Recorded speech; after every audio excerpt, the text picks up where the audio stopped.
I'd like to welcome you to the swingingest spot on campus here at Hamilton. This is the Fillius Jazz Archive. Come on in.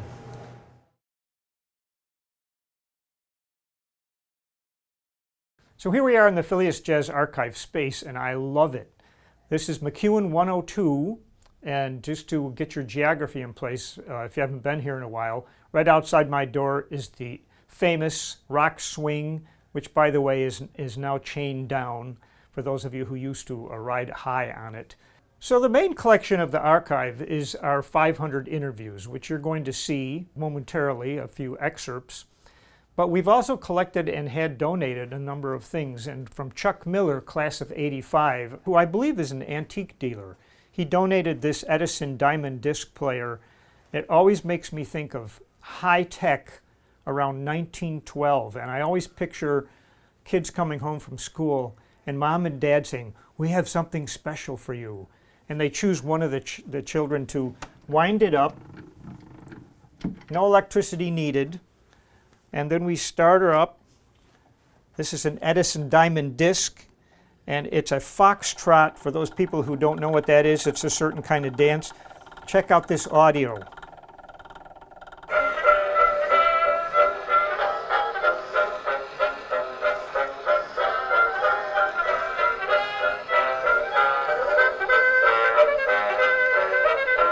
You get one of these and you're going to take all those tunes off your iPhone. You won't be able to go back. So we have other technology. It's quite amazing how fast things have moved. This was followed by 78 RPMs, 78 revolutions per minute. This was called the Weeping Willow Blues. Of course, you need special equipment to play any of these things. This was a 45 and one of my favorites. It's entitled Jazz for People Who Hate Jazz. These guys filming me right now are going to take this with them because they need some work on that. We've got Morfett Waller, Louis Armstrong. We have Scotch recording tape, which was an interesting thing because when I talk about Joe Williams, and we'll talk about donation of reel-to-reel tapes from his career, that the Fillius Jazz Archive, with the help of a small record producer named Joel Dorn, created a CD of Joe Williams, recorded in 1964 in Providence, Rhode Island, apparently in a club that was just about empty. This one is called a V-disc, made by the War Department for soldiers overseas in World War II, and it's rather large, a 16-inch record. Surprisingly, it only got like 15 minutes per side, but of course it had to come with an extra large record player as well. We have a lot of magazines and jazz publications from over the years. This is the 1947 Esquire Jazz book, Downbeat magazines from the 40s. I'm always fascinated by the descriptors that they used back then.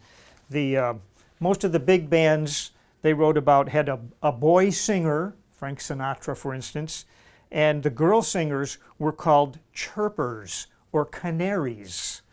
And you see some of the ads, they're just really great. This is from popular songs from 1935. And all these are posters from events we've had at Hamilton College. On the walls, we see our photographs donated by the wonderful bassist and humanitarian Milt Hinton. And he took all these photographs, even though he was a bass player, but he always carried a camera with him. So we're very proud to have these on our walls here at the Jazz Archive. Two other projects that we've done over the years. MOOC, massive open online course that we did, and we had 6,000 people sign up. It was quite the experience. And a number of years ago, we wrote a book. I wrote this book with my wife, Romy Bertel, Jazz Tales from Jazz Legends. It's like excellent moments from our interviews in chapters. I think you'd really enjoy it. It was put as on Cooper Press from Hamilton College. So I've mentioned the friendship between Joe Williams and Milt Fillius, class of '44. When Joe passed away, his wife Jillian called Milt Fillius and said, "I would like to donate most of Joe's material to the Fillius Jazz Archive." And here's some of the items we have.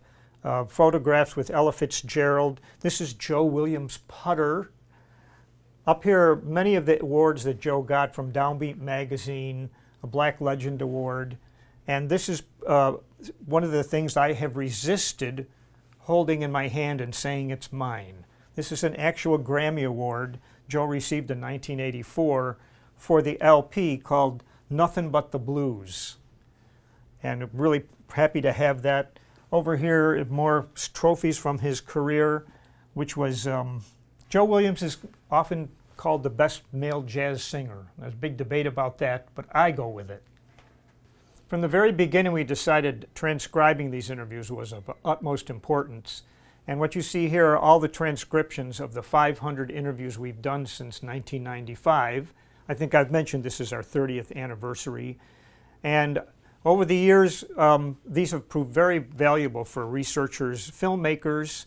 We can consult the transcripts and see what people have talked about, and then go to the video, provide people with footage or audio for their projects and their documentaries. So these are the two gentlemen who are responsible for the Fillius Jazz Archive. Milt Fillius Jr., the class of '44, and Joe Williams. The photograph that this caricature was made from was on the occasion of Joe Williams receiving an honorary degree in 1988. 13 jazz musicians have been so honored. And just to show you what Hamilton thought of Milt Fillius, he had one of these.